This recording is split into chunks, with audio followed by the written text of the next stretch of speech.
5 4 3 2 1แอคชั่นไลฟ์สดไลฟ์สดในยูทูบ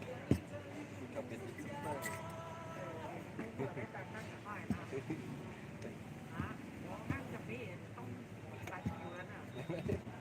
คุณกำลังครับผมกำลังผ่านการสร้างรายได้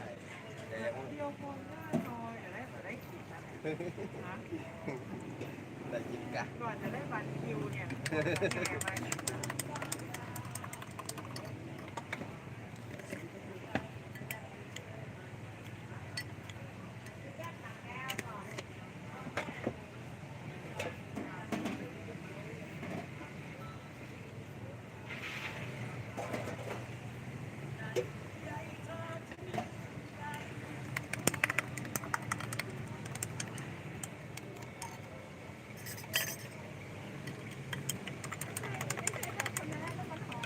ไม่ได้ครับผม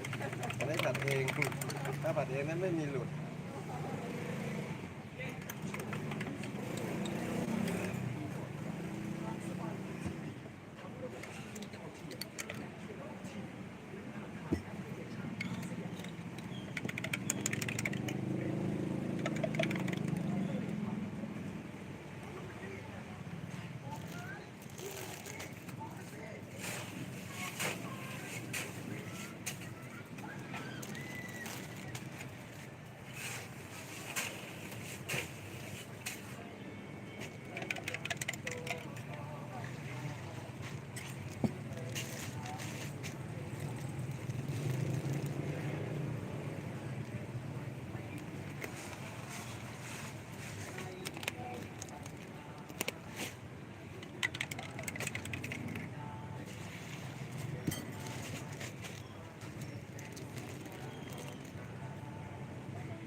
ครับผม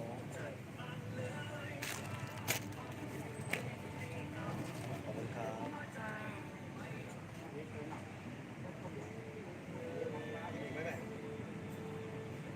นี่ไงมาม่าผัด